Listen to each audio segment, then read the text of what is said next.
मुस्तफ़ा अम्मा बाद फ़अऊज़ु बिल्लाहि मिनश शैतानिर रजीम बिस्मिल्लाहिर रहमानिर रहीम वलन तरदा अन्कल यहूद वलन नसारा हत्ता तत्तबिअ मिल्लतहुम इला आखिर हाज़िहिल आया सदक़ल्लाहु मौलानल अज़ीम। बारगाह रिसालत मुआब सल्लल्लाहु अलैहि वसल्लम में दुरूद पाक का हदिया पेश करें। अल्लाहुम्मा सल्लि अला सय्यिदिना व मौलाना मुहम्मद मअदनिल जूदि वल करम व आलिहि व अस्हाबिहिल किराम व इब्निहिल करीम व बारिक व सल्लिम सलातन दाइमतन सरमदन अबदा। कुरान अज़ीम में अल्लाह ताला यूं इरशाद फरमाता है, यहूद और नसारा तुमसे हरगिज़ राज़ी नहीं होंगे। और कुरान ने जो कहा है वो हक़ है। यहूदी और ईसाई तुमसे कभी भी राज़ी नहीं हो सकते हत्ता तत्तबिअ मिल्लतहुम, जब तक कि तुम उनके दीन में दाखिल ना हो जाओ। कुछ लोग दूसरों की रज़ा के लिए, दूसरों की खुशी हासिल करने के लिए अपने आप को बदल लेते हैं। लेकिन आप क्या समझते हो कि तुम्हारी जी हुजूरी करने से कोई कौम राज़ी हो जाएगी? कुरान कहता है वो राज़ी नहीं होंगे। आज के इन हालात पर मैं आपसे एक बात कहना चाहता हूँ। अल्लाह तबारक व तआला ने कुरान अज़ीम में जो फरमाया वो हमारे लिए बहुत बेहतरीन गाइडलाइंस हैं। उसको सामने रख कर के ही अपनी ज़िंदगी के फ़ैसले लेने चाहिए। हालात जो पूरी दुनिया के चल रहे हैं मुसलसल आप देखते होंगे। वक्त की सुपर पावर कहलाने वाला अमेरिका किस तरह बार बार धोखा देता है वो सबको पता है। सुबह एक स्टेटमेंट है, शाम में एक स्टेटमेंट है, जो बोला उस पर कोई कानून नहीं। और उनको बोलने वाली भी दुनिया खामोश है, क्योंकि बड़े लोग जुर्म करते हैं तो लगता है ये फैशन है, और छोटा आदमी थोड़ा सा फिसल भी जाए तो बहुत बड़ा गुनाह लगता है। बड़ी ताकतें जो कुछ करती हैं दुनिया उसको फैशन समझती है। वो अगर नंगे नाचे तो फैशन है, और अगर वो बगैर कपड़े के भी आए तो फैशन है। वजह यह है कि वो बड़े लोग हैं, पैसे वाले लोग हैं। हमारे एक साथी थे, वो कहते थे कि बड़े घर में, पीर साहब के घर में कोई पागल बच्चा भी पैदा हो तो उसको मजजूब कहते हैं। राल टपक रही हो, कुछ भी हो, क्योंकि बड़े घर का है। और छोटे घर का बच्चा थोड़ा इधर उधर फिसल भी जाए तो कहते हैं पागल हो गया है। तो ये दुनिया का मिजाज बना हुआ है। बड़ी ताकतों के असर पर लोग खामोश रहते हैं। आज आपके सामने मैं यही अर्ज करना चाहता हूं कि दुनिया की ताकतें अवाम पर बहुत असर करती हैं, बहुत ज्यादा असर करती हैं। आप ये सोचते होंगे जब इलेक्शन आते हैं, फैसले होते हैं, अरे उससे हमारा क्या लेना देना, हम राजनीति में नहीं हैं, हम पॉलिटिक्स में नहीं हैं, हम सियासत में नहीं हैं। आप ये समझ करके बैठते होंगे। लेकिन मेरे अजीजों, हमारी जिंदगी पर सबसे ज्यादा असर करने वाली कोई चीज है तो वो सियासत है, वो पॉलिटिक्स है। आप चाहो या ना चाहो इस खेल का आप हिस्सा बनी जाओगे। कल को जो ताकत इलेक्टेड होकर बैठती है, अरे मियां वो हमारे जिंदगियों के रोजमर्रे के फैसले लिया करती है। आप समझ करके चलो। बहुत सारे लोग कहते हैं मौलाना को क्या जरूरत है सियासत पे बात करने की। मियां हम भी तो दुनिया का ये हिस्सा हैं, और हम भी तो जिस जगह जी रहे हैं वहां तो सियासत ही है। कल को फैसला कायम कर लिया जाएगा कि आपको सुबह इतने बजे उठना है, इतने बजे सोना है, पार्लियामेंट में फैसला हो चुका है, तो हमारी जिंदगी पर असर करेगा कि नहीं करेगा? जो कुछ भी है, आप ताजिर हैं, छोटे से बिजनेस करने वाले हैं। पार्लियामेंट में बैठ करके कोई भी बिल पास हो गया कि 1 लाख रुपए की आमदनी तुम्हारी हो रही है तो तुम्हें इतना टैक्स देना होगा, इतना फला देना होगा, तुम्हारे बिजनेस पर असर होगा कि नहीं होगा? तुम छोटे ही आदमी हो, लेकिन सियासत का असर पूरे कौम के ऊपर हमेशा हुआ करता है। आप हिस्सा नहीं हैं, आप इलेक्शन लड़ते भी नहीं हैं, वोट देते भी नहीं हैं, दूर रहते हैं। लेकिन मैं आपको बताता हूं, आपका बच्चा होगा, आप स्कूल भेजेंगे कि नहीं भेजेंगे? स्कूल की एजुकेशन पूरी कौन बनाता है? पार्लियामेंट बैठ करके बताती।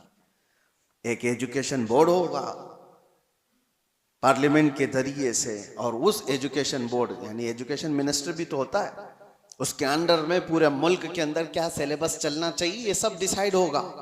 तो जो वो डिसाइड करेंगे वही आपके बच्चे को पढ़ाना पड़ेगा। तो सियासत का असर आया कि नहीं आया? आप हजार दूर भागते हो, लेकिन आपको कभी किसी से कोई भी मसला हो गया, कोई तकरार हो गई, चलें कुछ मसले ऐसे पेश आए, केस हो गया, कहाँ जाएंगे आप? अदालत में जाएंगे। आपको कोर्ट में जाना है। अदालत के पूरे जो आईन बने हुए हैं, कानून बने हैं, वो सियासत के असर में ही बने हुए हैं। आप इससे दूर नहीं जा सकते। मैं ये सारी तमहीद इसलिए अर्ज कर रहा हूं कि दुनिया में जो भी ताकत पर बैठता है उसका असर अवाम पर होता है। अब इस तमहीद को अगर समझ चुके हो तो आगे की बात सुनो गौर से, बहुत ध्यान से। किस लिए मैं कह रहा हूं? जब जब ताकत, बड़ी ताकत हुकूमत पर बैठती है तो अवाम की रोजमर्रा की जिंदगी पर तो असर होता ही है, लेकिन साथ ही साथ अकीदे पर भी असर हो जाता है, ईमान पर भी असर होता है।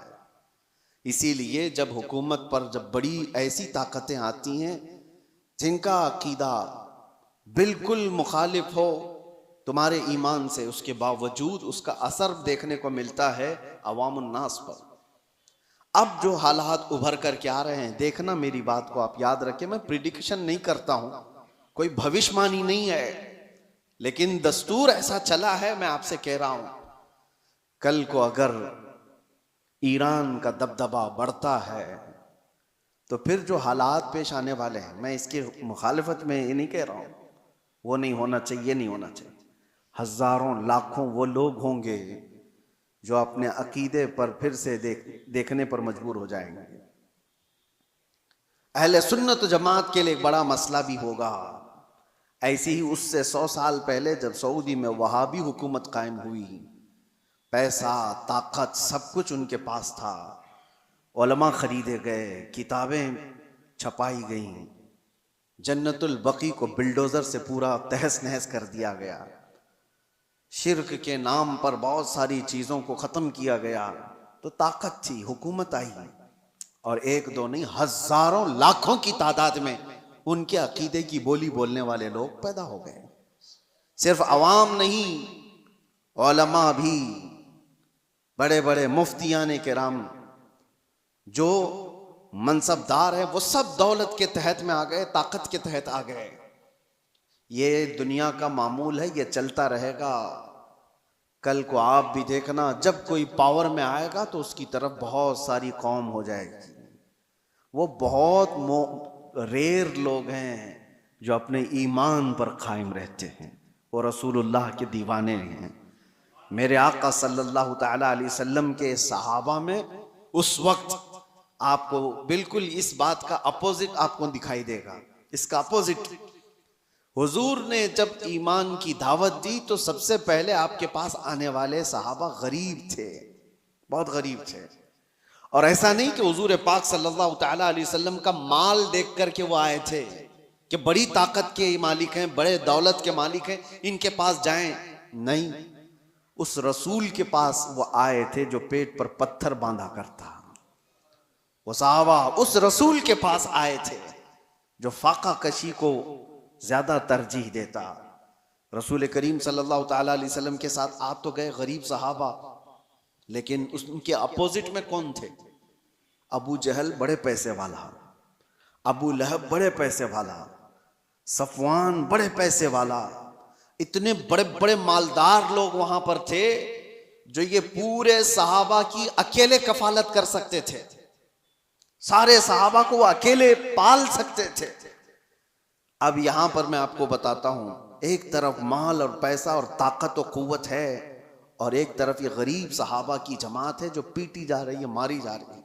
सहाबा ने क्या किया? अल्लाहू अकबर। वो मुझे बात याद आती है, खंदक के मौके पर 1 महीने से सहाबा खंदक खोद रहे थे, और जब जंग शुरू हुई 12,000 के करीब तादाद में मुशरिकीन आ गए खंदक के उस पार। उनको पता नहीं था ये खंदक वाली जंग है। मुशरिकीन को ये सहाबा ने नया तरीका इख्तियार किया था मदीने की हिफाजत के लिए कि वो खंदक अबूर करके मदीने में ना आ जाएं। खैर महीना गुजर गया था, खाने पीने की चीजें खत्म हो गई थी, फाके पर फाका चल रहा था। उस वक्त सामने वाली जो फौज थी वहां से तो रोज गोश्त भुनने की खुशबुएं आती, गरम रोटियां उधर पक रही थी। वहां तो पैसा था, माल था, खाने की इफरात थी। सहाबा इधर भूखे हैं, प्यासे हैं, लेकिन तारीख में आप खोल करके देखो एक सहाबी ने भी रसूलुल्लाह के ये कहा हो कि चलो उधर खाने की लजीज चीजें हैं, जाकर खा करके तो आए, उस तरफ उन्होंने चेहरा तक नहीं किया। हुजूर पाक सल्लल्लाहु तआला अलैहि वसल्लम ने उनसे कहा, ऐ मेरे सहाबा, मुझे पता है वो गोश्त की खुशबुएं तुम्हारी भूख को और बढ़ा देती होंगी, तुम्हारा सब्र टूटता होगा, सब्र करो। सहाबा ने क्या कहा, या रसूल अल्लाह सल्लल्लाहु तआला अलैहि वसल्लम, हम रोटी और बोटी के लिए इस जंग में आए होते तो यहां नहीं होते, वहां होते। हम आए हैं सिर्फ चेहरे रसूल के लिए। हमारी भूख का इलाज है मुस्तफा का चेहरा, हमारी बीमारियों का इलाज है मुस्तफा का चेहरा। इस दीन से उन लोगों ने एक बाल बराबर भी बगावत नहीं की। लेकिन वो अवाम की बात है कि जब जब ताकत किसी ऐसे गुमराह के पास भी आ गई तो उसकी गुमराही की तारीफ करने वाली एक जमात पैदा हो जाएगी। हाँ, एक जमात पैदा हो जाएगी।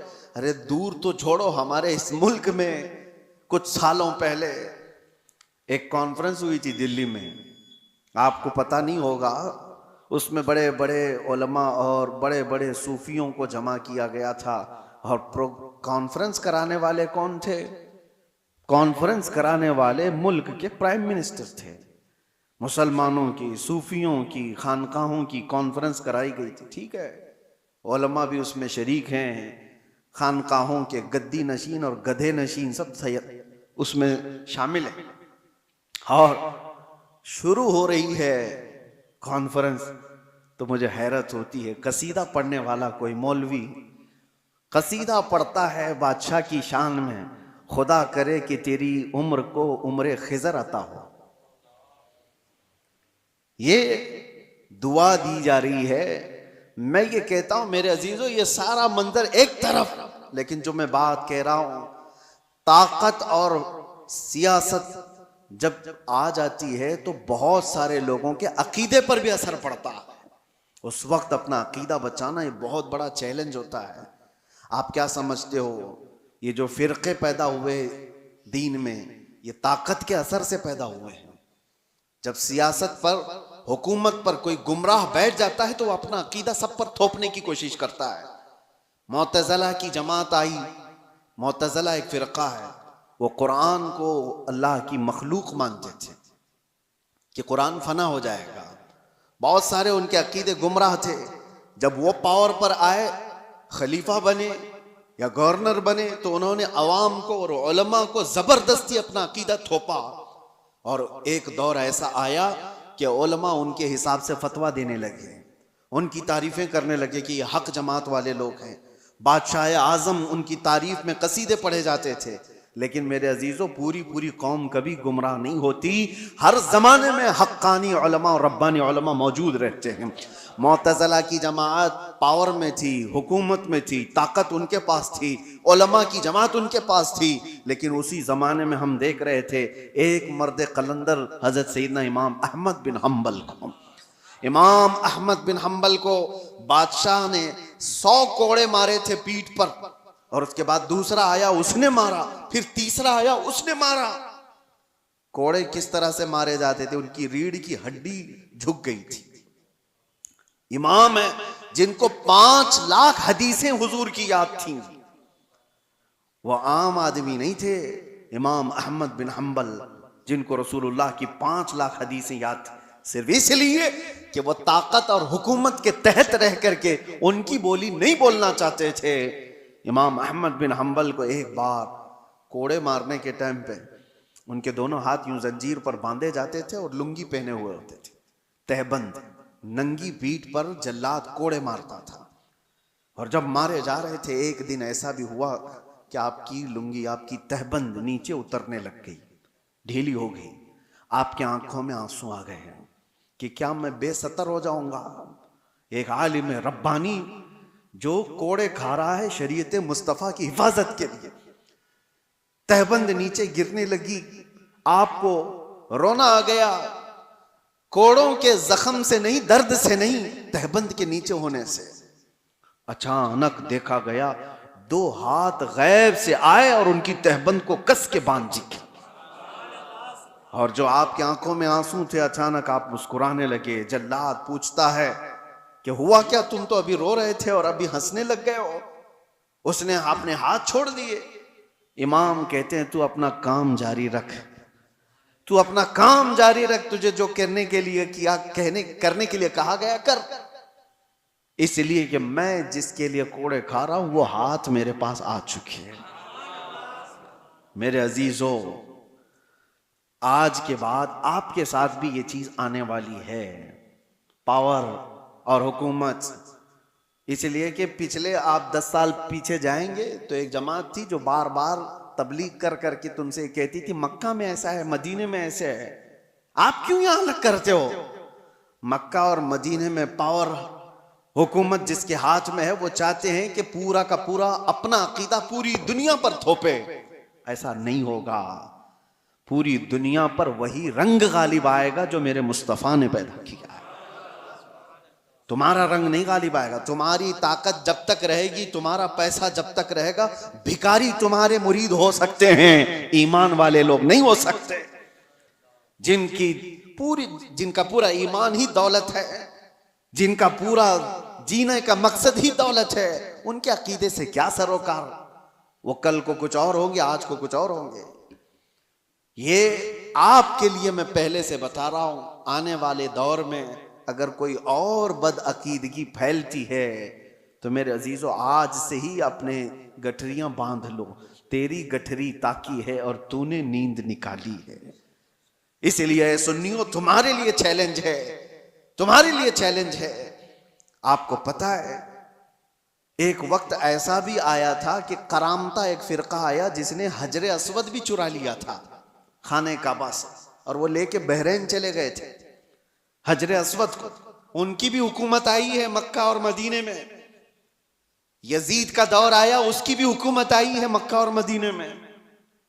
मक्का और मदीने में हुकूमत का आ जाना ये हक होने की दलील नहीं होती। अल्लाह के नबी सल्लल्लाहु अलैहि वसल्लम ने यह फरमाया, हदीस है, बसा औकात अल्लाह ताला फासिक और फाजिर से भी अपने दीन का काम लेता है। उसके दीन का काम किसी फासिक और फाजिर से भी होता है। तो आपके लिए वो मेयार नहीं, मेयार रसूलुल्लाह की मोहब्बत है, मेयार हुजूर अकरम सल्लल्लाहु अलैहि वसल्लम की शरीयत है। अगर कभी कोई ऐसे ढकोसले लोग आए, जैसे यहां बादशाहों के दौर में भी ऐसी चीजें आई हैं, हिंदुस्तान पर जब मुसलमान बादशाह आए और कई बादशाहों ने दीन को अव्वल प्रायोरिटी रखा, और कुछ तो बेदीन थे, कुछ उनका लेना देना ही नहीं था, कुछ वो थे जो दीन बदलने पर तुले हुए थे। जैसे अकबर का नाम आता है, अकबर बादशाह के मुतालिक सुना होगा आपने, जलालुद्दीन अकबर उसको कहा जाता था। इसकी हुकूमत लंबे समय तक चलने वाली है, तकरीबन 48 साल तक शायद हुकूमत किया। और जब आदमी को नशा चढ़ जाता है हुकूमत का, यहाँ 5 साल में ही चढ़ने लगता है, वो तो 48 साल का था। और ये तो इलेक्शन से आने वाले हैं, उनके हाथ तो इलेक्शन भी नहीं था, तो नशा तो और ज्यादा होगा। एक दौर ऐसा आया कि उसके आसपास के चमचों ने कहा कि ये दीन इस्लाम पुराना हो गया, 1000 साल हो गए हैं, अब एक नया दीन होना चाहिए, आपके हिसाब से आप बनाओ। कहा तुम लोग बनाओ, सारे लोग मिल करके। तो वहां के फुजला खार जो थे वो सब तैयार हो गए, पैसे लेंगे और बनाएंगे। एक नया दीन बनाया गया। नया दीन क्या था? अजान की जगह सीप बजाई जाएगी। अजान नहीं, सबको एक करना है, सारे लोग एक ही जगह पर इबादत करेंगे, और मस्जिद भी होगी और मिंबर पर मंदिर भी होगी। वहां पर मूर्ति भी रखी जाएगी और मस्जिद में नमाज भी होगी। ये दीन इलाही इसका नाम रखा गया। और हद ये है मेरे अजीजों, जो बात मैं कह रहा हूं, ताकत और सियासत का असर अवाम पर बहुत होता है। हजारों और लाखों की तादाद में लोग उसके दीन को मानने भी लग गए। शुरुआत हो गई, कितने मौलवी भी शुरू हो गए कि हाँ एक मॉडर्निज्म है, नयापन है, होना चाहिए, बादशाह ने कहा है तो सही है। लेकिन हमें ये बात कह रहा हूं ना, हर जमाने में गुमराह पूरे नहीं होते। हक्कानी उलमा हर जमाने में अल्लाह ताला रखता है। एक मर्द कलंदर अहमद फारूकी सरहिंदी मुजद्दिद अल्फसानी खड़े हुए और उन्होंने उसकी तरदीद की, और जगह जगह आपने अपने बयानों से इनकार किया कि दीन इलाही नहीं होगा, दीन मुस्तफा ही होगा। तुमने नाम रखा है दीन इलाही, ये अल्लाह का दीन नहीं है, ये बादशाह का बनाया हुआ दीन है। दीन जो वही है अल्लाह का जो मेरे नबी लेकर के आए थे। और उस दीन की खातिर जैसी बादशाह के खिलाफ बोलना आसान है, आसान है। आप इनकी पॉलिसियों के खिलाफ बोलो, अभी देखो उठा लेंगे आपको। हाँ, कहने को दुनिया में डेमोक्रेसी है, आजादी है, बोलने की आजादी, freedom of speech, freedom of expression, पता नहीं क्या क्या चीजें हैं, लेकिन वो सिर्फ और सिर्फ उनके कुत्तों के लिए है, उनके पाले हुए कुत्तों के लिए फ्रीडम है पूरा। और तुम कहीं से, अभी देखो मैं कुत्ता ही बोल दूं तो फिर मुश्किल है, उठा लिया जाएगा। नहीं, तुम्हारे लिए नहीं है, वो हमारी तबीयत के, हमारे पाले हुए लोगों के लिए वो जितना चाहे भौंकें, क्योंकि हमारे खिलाए हुए कुत्ते हैं, हमारे पाले हुए कुत्ते हैं। ये किसी को काट लें तो भी जायज, किसी पर भौंकें तो भी जायज। दुनिया का तकरीबन सिस्टम यही है, सब जगह कहने को डेमोक्रेसी है, आजादी सबके लिए नहीं है। हाँ, अगर इनके आलोचक हो कोई, इनको क्रिटिसाइज करने वाला कोई हो, अरे वो एक जुमला भी बोले तो उसको पकड़ लिया जाएगा, और डायरेक्ट नहीं पकड़ा जाए तो फिर तुम्हारे टैक्स की इंक्वायरी शुरू हो जाएगा। माल कहां से आता है, कितना कमाते हो, कौन सा अकाउंट है, ईडी हो, आईटी हो, सब जगह से। बहरहाल दुनिया का ये निजाम है। इन निजामों से न डरते हुए भी अल्लाह के रब्बानी उलमा मौजूद रहते। मुजद्दिद अल्फसानी को 8 साल तक जेल में रखा गया था, सिर्फ अकबर के लाए हुए दीन की मुखालफत करने की वजह से। लेकिन हुआ क्या, अकबर मर गया, उसका बेटा जहांगीर आया, और उसको जब बताया गया कि जेल में मौजूद एक आलिम ऐसा है जो 8 साल में 700 कैदियों को आलिम बना दिया, वो वहां पर भी तबलीग कर रहा है, आजाद कराया गया। और उसके बाद फिर उसी सुरखरुई के साथ, इज्जत के साथ मुजद्दिद अल्फसानी दीन मुस्तफा का काम करके गए दुनिया से। हर जमाने में ये होता रहेगा। तो मैं ये कह रहा हूं, जब ताकत किसी के पास आती है, ऐसे गुमराह के पास, तो शैतान उसके जरिए से पूरे दीन को खराब करने की कोशिश करता है। और ऐसा ईसाइयों के साथ भी हुआ, यहूदियों के साथ भी हुआ, क्योंकि ईसाई पहले जो थे, हक जो उलमा थे, यहूदी भी, अरे वो अल्लाह तबारक व तआला की किताब तौरात के मानने वाले थे, मूसा अलैहिस्सलाम की शरीयत के कायल थे। लेकिन जैसे ही किसी के पास पावर आया, शैतान उसके सर पर सवार हुआ और उसके जरिए से गुमराहियां शुरू की, तो यहूदी उसके पैरोकार उसके तरफ चले गए। ईसाइयों में भी ऐसे ही हुआ। 2 तरीके से शैतान गुमराह करता है, एक सियासत के जरिए से और दूसरे उलमा के जरिए से। और ये दोनों का कॉम्बिनेशन होता है। कैसे? सियासत जब पावर में होती है, ताकत, हुकूमत, वो खरीदती है कुछ उलमा को, और उनके जरिए से जो कहलाया जाता है वो अवाम पर उसका असर पैदा हो जाता है। हत्ता कि मैं देख रहा था एक इंटरव्यू को, हैरत होती है, आपके पास बहुत सारी चीजें आती हैं, साइंस प्रूवन है, साइंस प्रूवन है। क्या है मतलब? कुछ खाने पीने की चीजें आपके पास आ रही हैं, ये खाओ, ये डाइट बहुत मतलब बहुत ही उम्दा है और साइंस प्रूवन है, साइंस ने इसका सब सर्च किया है और सारी चीजें इस पर सर्वे हुआ है और बड़े बड़े साइंटिस्ट ने इस पर मोहर लगाई है। तो अवाम उसको हाथों हाथ ले रही है, अरे साइंस प्रूवन है, ये साइंटिफिक एतबार से भी इस हेल्थ के बेनिफिट हैं। मैं देख रहा था कई साइंसदानों को तो हुकूमत खरीद कर रखी हुई है, बड़े बड़े पैसे वाले लोग इनको खरीद करके रखे हुए हैं। अरे चाहे कुछ भी कचरा हो, तुम कह दो कि मैंने रिसर्च किया है, मैंने सर्वे किया है 1.5 लाख लोगों पर और उसका असर ये आया है, और इसके बदले में तुम जितना पैसा ले लो। साइंसदान को पैसे दिए गए और उसने एक बात कह दी कि ये साइंस प्रूवन है, लाखों की तादाद में लोग हाथों हाथ खरीद रहे हैं। अरे बाजार पर भी असर है इनका। तुम्हें कचरा भी खिलाना हो तो कल को ये कह दिया जा सकता है साइंस प्रूवन है, क्योंकि जाहिल है कुछ भी। तो साइंसदानों के जरिए से अगर मार्केट पर काबू पाया जा सकता है तो उलमा के जरिए से क्यों नहीं पाया जाता, जिनकी आस्था लगी हुई है, ताल्लुक लगा हुआ है।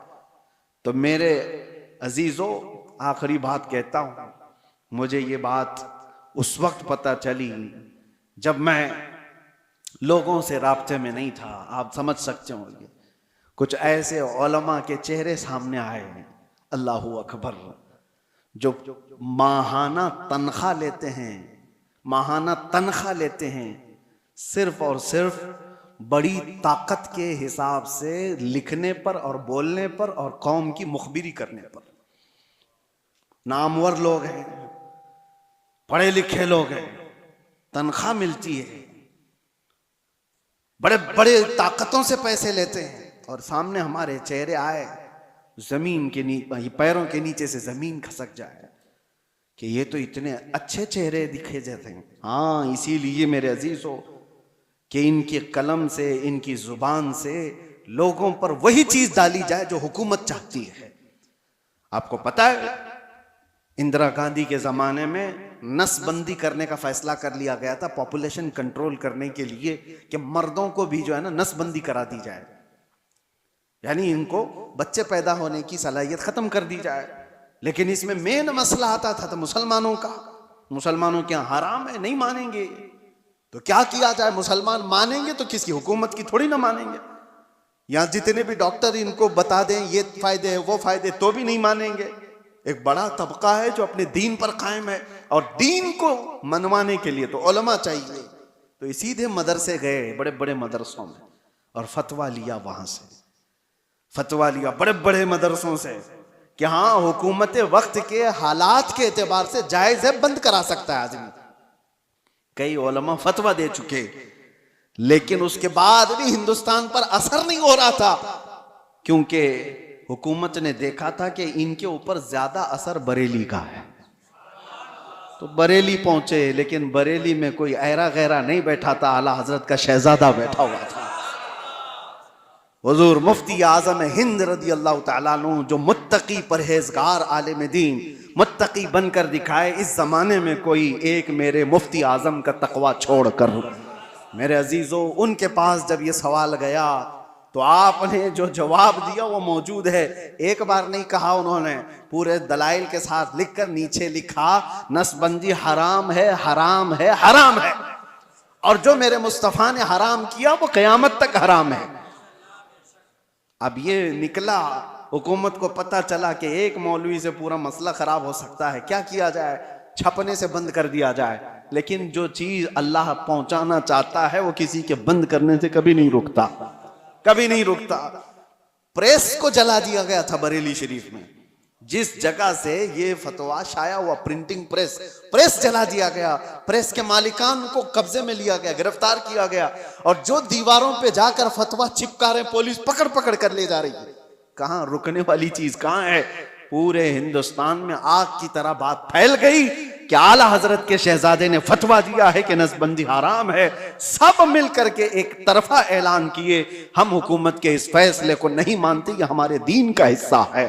थोड़े दिन हुआ, मुसलमानों को तकलीफें आई, उलमा गिरफ्तार हुए, लेकिन चंद ही दिनों के बाद खबर आई कि लेडी तख्त से उतर गई, हुकूमत ही गिर गई।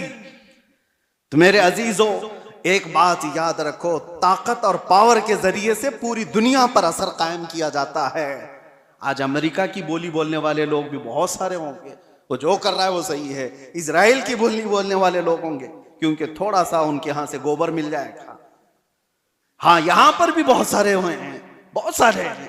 ये जो कर रहे हैं, मस्जिदें तोड़े, खानकाहें तोड़े, माबदें तोड़े, इससे कोई बात नहीं। अरे लेकिन हैं तो अच्छे लोग हैं, उनकी जमात के भी कुछ हैं, टोपी भी पहनेंगे, दाढ़ी भी पहनेंगे। इनका वो ईमान है जो माल है। इसीलिए शेख मोहिउद्दीन इब्न अरबी की वो बात मुझे याद आती है। आप कुर्सी पर बैठे हुए थे, कुछ लोग आए मिलने के लिए, आपके सामने बैठे थे।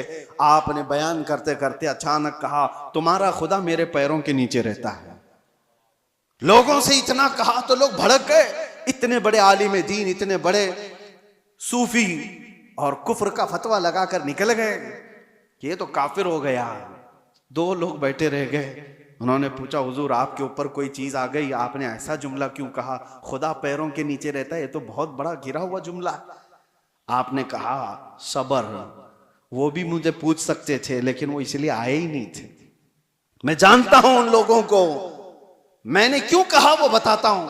उसके बाद आपने अपने पैरों के नीचे से चटाई उठाई तो देखा सोने के चांदी के सिक्के पड़े हुए थे। कहा, यही उनका खुदा है, वो इसकी इबादत करते हैं। मैंने ये नहीं कहा कि मेरा खुदा पैरों के नीचे है, मैंने कहा तुम्हारा खुदा मेरे पैरों के नीचे। ऐसी जमात हर जमाने में होगी जिनका खुदा माल है, जिनका खुदा पैसा है। कुरान में भी अल्लाह ने फरमाया, अराअयत मन इत्तखज़ इलाहहु हवा, ऐ रसूल क्या आपने नहीं देखा, कुछ वो लोग हैं जिन्होंने अपने ख्वाहिशात को अपना खुदा बनाया हुआ है। अल्लाह ताला फरमाता है, क्या आप ऐसे लोगों की वकालत करेंगे, क्या आप ऐसे लोगों की सिफारिश करेंगे। ये वो लोग हैं, अल्लाह फरमाता है, इनहुम इल्ला कल अनआम बल हुम अदल, ये तो जानवरों से भी ज्यादा गुमराह लोग हैं। अल्लाह फरमाता है जानवरों से भी ज्यादा गुमराह हैं। बस मुझे फिक्र है, इसलिए मैंने ये सारी बातें की कि अल्लाह हमारे ईमान की हिफाजत करे। आने वाला जो दौर है, हुकूमत जिसकी होगी, पावर जिसका होगा, ताकत जिसकी होगी, लोग उसकी बोली बोलने लग जाएंगे। मिडल ईस्ट के जो असरात हैं, आज मिडल ईस्ट में जो जंगें जारी हैं, या अगर इस मोड़ पर चली जाती हैं, किसी और कौम का दबदबा आता है, तो मुसलमानों के अकीदे पर भी असर कर सकता है। आगे चल करके हजारों लोग आने वाली नई हुकूमत के बुलबुले हो जाएंगे, उनके मुरीद हो जाएंगे। वो कहेंगे कि ये देखो, ये हक जमात है, ये आ गई, ये हक जमात है, इसको अल्लाह ने ताकत दिया और ये पावर पर आ गए। मेरे अजीजों, ये सारी चीजें कौन आता है कौन जाता है, इससे सरोकार नहीं। एक बात ये देखो, मेरे नबी का अगर गुलाम है तो चटाई पर बैठा भी हो तो मेरा इमाम है, और नहीं है तो उससे मेरा कोई ताल्लुक नहीं।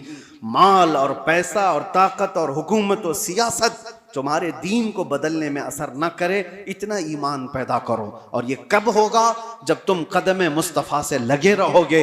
दुनिया की ताकतें आएंगी जाएंगी, तुम्हारा कुछ नहीं बिगाड़ेंगी। इसीलिए आला हज़रत फाजिल बरेलवी के इस बात पर अमल करके जाओ, इंशाअल्लाह हर जमाने में महफूज रहोगे। उन्हें जाना, उन्हें माना, ना रखा गैर से काम, लिल्लाहिल हम्द में दुनिया से मुसलमान गया।